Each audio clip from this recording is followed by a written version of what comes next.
Stop all the breaking news that just came out. You're about to hear one of the most explosive updates about the Minnesota Vikings that will have fans talking for weeks before we get started. Make sure to hit that subscribe button and turn on notifications so you don't miss any Vikings news. Trust me, you're going to want to stay in the loop because things are heating up fast right now. Let's talk about what just happened, the Minnesota Vikings. Sam Darnold has been playing like an MVP candidate lately. He was named the NFC Offensive Player of the Week after shredding the Falcons' defense for 347 yards and 5 touchdowns on Sunday. His performance is a big reason why the 11-2 Vikings look like legitimate Super Bowl contenders. That's led to renewed discussion this week about Minnesota's quarterback situation in 2025. How could they just let Darnold, who is set to become a free agent, walk out the door in the spring? While it's become a more fascinating decision than anyone could have anticipated, all signs still point to Darnold and J.J. McCarthy being the Vikings' starting QB next year. Why? Because that's been the plan all along, and because GM Kwesi Adofo-Mensah doesn't seem like the type of guy to deviate from a carefully laid-out plan, no matter how loud the outside noise gets. The Vikings signed Darnold to a 1-year, $10 million contract in March to be their bridge to a rookie. Then they traded up to select McCarthy with the number 10 pick in April, and it's worth noting that they loved how he progressed from when he arrived in the spring to when a torn meniscus in mid-August ended his season before it began. Based on what he saw of McCarthy in training camp and an impressive opening in the preseason, Kevin O'Connell declared that the Vikings have our young franchise quarterback in the building. While they've kept McCarthy engaged and continued his development behind the scenes, this season has been all about Darnold. He's been brilliant, thriving in O'Connell's offense and posting a passer rating of at least 111 of the first 13 games this season.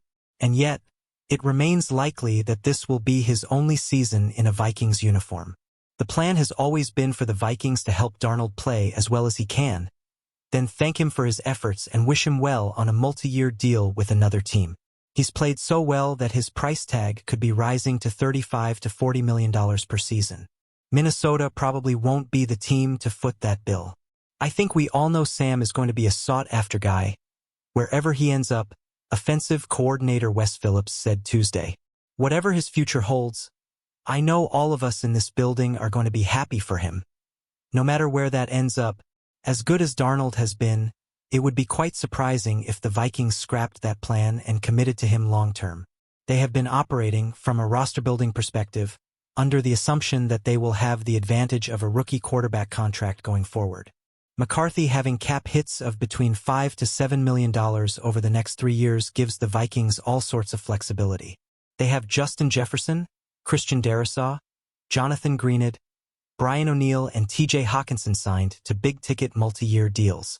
They have an estimated $63 million in effective cap space next season, which will be needed to address weaknesses in free agency and potentially re-sign players like Byron Murphy Jr., Cameron Bynum, and Dalton Reisner, among other internal UFAs. Bringing Darnold back on the 1-year franchise tag, which would cost around $41 million, is an interesting idea in theory, but it would leave the Vikings with minimal cap space for other moves. Signing him to a multi-year deal like the one he'll command on the open market would deny McCarthy a chance to prove himself as a starter while he's still on his cheap contract. Ultimately, the main argument for sticking with the plan comes down to O'Connell and the way he's elevated so many different quarterbacks. He helped Matthew Stafford and the Rams win a Super Bowl. He got MVP-caliber play out of Kirk Cousins early last season. He won games with Josh Dobbs and was competitive with Nick Mullins. This season's work with Darnold, given his past track record, was O'Connell's most impressive feat to date. So why can't he help turn McCarthy, a top 10 pick with all sorts of impressive traits, into a quality NFL starter? Yes, McCarthy remains a relative unknown quantity. The Vikings have never played in a single preseason game at this level. That's why bringing someone like Daniel Jones back next year makes sense. Abandoning the plan and throwing a big contract at Darnold after a great season just doesn't seem like something the Vikings are realistically going to do this offseason. On the other hand, if they do win the Super Bowl, all bets are off.